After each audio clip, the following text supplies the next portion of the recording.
Bonjour à tous. Je fais une mini-série que je vais vous conter entre la nuit et l'enfer. Voici les contes des damnés. Épisode 1. Ça s'appelle Voyage vers nulle part. Une pauvre femme qui veut aller au Canada, mais avec son sac à dos, elle a fait une pause à la frontière, elle se dirige vers la forêt, elle a fait une pause dans un bar, elle boit un coup, elle est toute seule, sa vie était pas terrible. Quand elle était jeune, son père l'a battue. Plus tard, quand elle était adolescente, au collège et tout ça, elle s'est fait battre par des branleurs.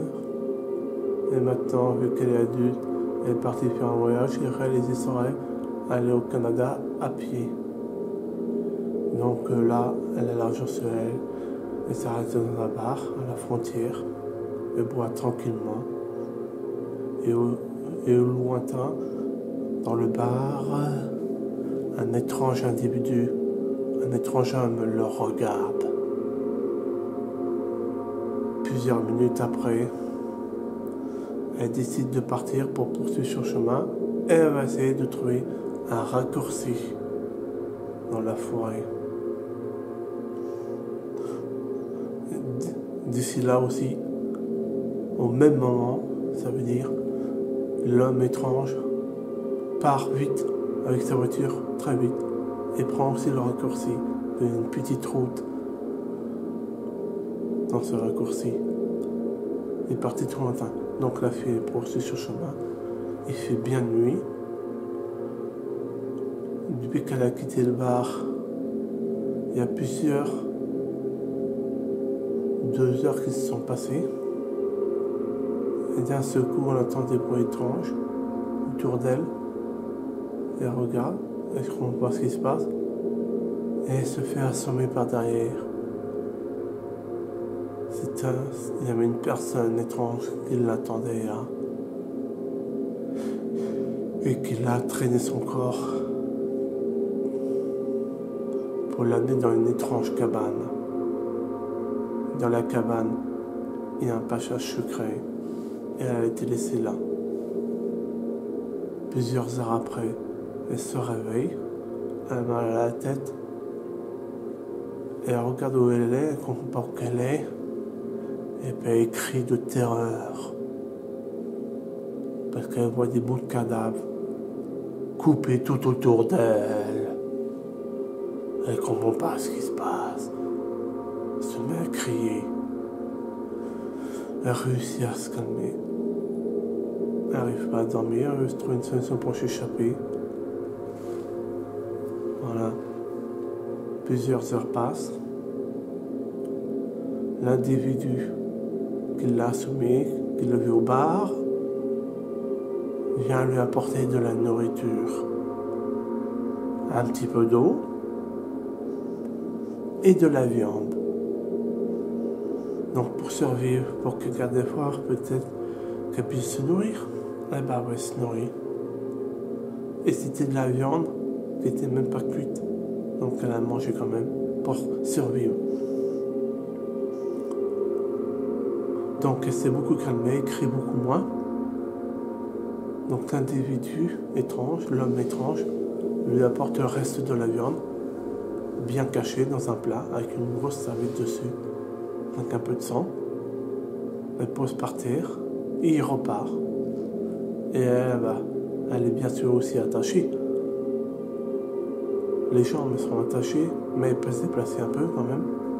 Donc évidemment, elle va voir ce qu'il y a dans le plat, va en profiter de manger. Et là, la chose la plus horrible dans son existence. Elle va tellement mal quand elle va découvrir ce qu'il y a en dessous. La serviette. Elle enlève la serviette. Et elle écrit comme elle n'a jamais crié. Pourquoi écrit? Mais pourquoi écrit? C'est un nourrisson qui lui a donné à manger. Il a enlevé des bouts de viande pour lui donner à manger à elle. Elle se sent pas bien quand elle découvre la vérité. Elle dégueule, elle crie. Et ce psychopathe en a marre de l'entendre crier. Il redescend et il l'assomme de nouveau. Il enlève le plat.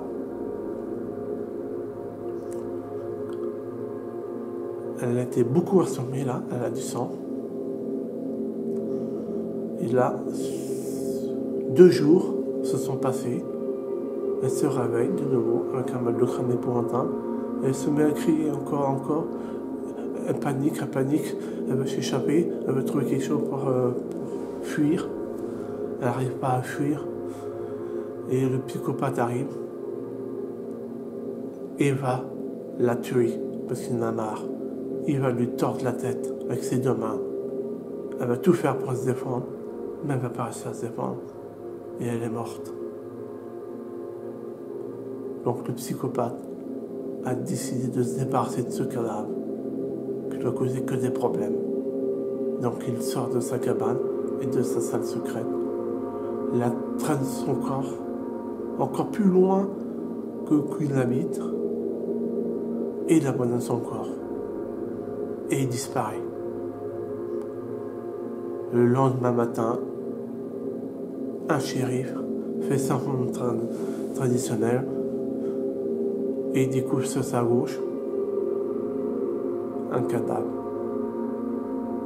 mutilé, horrible, un cadavre tout nu, et il est choqué, il appelle ses collègues, parce que le cadavre, les 2 nichons ont été coupés, arrachés, et la tête a été coupée, et la tête qui a été coupée est juste à côté.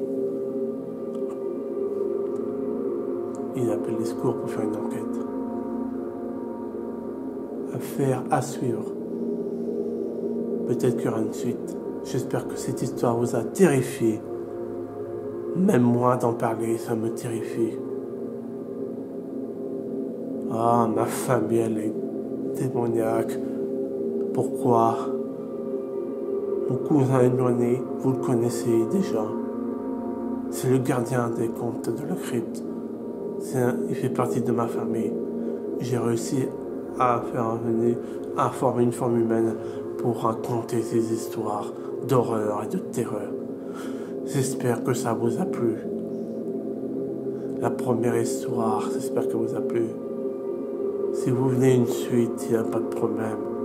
Mais est-ce que vous allez survivre à cette terreur, ces histoires?